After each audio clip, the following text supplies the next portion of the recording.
All right, next fight we got Gaethje versus Holloway. Okay, I've obviously been helping Gaethje a little bit, as many of you guys maybe have seen for this fight.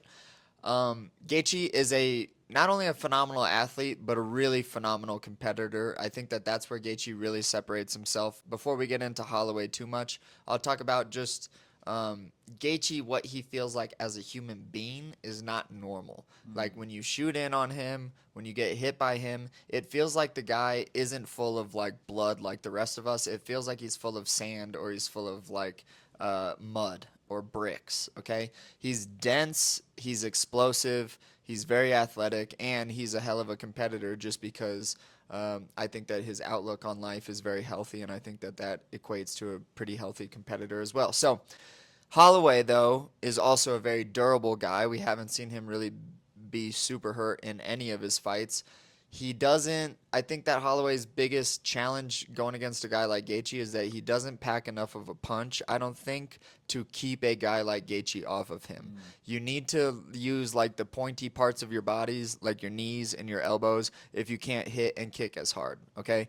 That's just like being lanky guy 101 if you want to be an MMA fighter and you want to hurt people bad.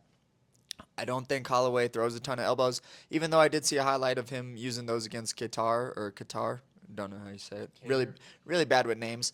Against Cater, he used some really good elbows. I think that if he goes into this fight and uses kind of the weapons that pack a lot more punch and are a little bit heavier on the firepower side, I think that he has a shot at winning, but at the same time, I think that Gaethje is just going to be able to, footwork his way around the jab and the long range weapons, and then when he does get close, really be able to crack Max hard. And I think that that's what's going to happen. Good points. One of the thoughts I've had leading into this fight is I think Gaethje wins if he doesn't try to knock him out. But what I mean by that is kind of like in the Tony Ferguson fight where early on it was kind of brawly. He got dropped with an uppercut, and then Trevor Whitman told him, hey, take 10% off your shots. If he's not trying to knock him out, he's not going to open those openings for knees, elbows, and counters, and he's not going to gas himself out. If he stays sharp, precise, and hits some power punches, but not 100% trying to knock him out, and Max Holloway has statistically the greatest chin of all time. They literally did the stats on it. He's never been dropped, and out of all the shots he's taken, he's never been knocked out. So if Gaethje doesn't try to knock him out, I think Gaethje takes this fight, and I think he will. What do you think, Ryan? And any thoughts on Holloway? Holloway, I grew up watching this guy. He was just amazing to watch on the come up from fighting Leonard Garcia way back when to beating Jose Aldo twice, absolutely drowning him with his pace and body shots, and just that Hawaiian spirit, and like you said, an amazing, amazing chin. He's got such a diverse attack. He's got a great spinning back kick. He likes to jump in, raising up his knee, which that could help with some of the calf kicks that Gaethje likes to do. And obviously, he loves to pepper the body. I think his best chance is to try to drown Gaethje as this fight progresses, get him into a corner, pull on the big swings, and really rip his body apart. But it's so hard to get to Gaethje. Like you said, I don't know if Holloway hits hard enough. Gaethje can absolutely make you walk into a hard shot if you don't respect it, and he can walk through a lot of damage if he has to. He's changed his style over the years. He's become so much more of a tactician. And it's interesting because usually when people fight, it's 60% of what they're like in the room. They're way better in the training room, but I think the best of Gaethje comes out under the lights. He turns into just a way more technical individual than The perhaps highlight. he is. Yeah, than perhaps he is in the training room. I've seen him.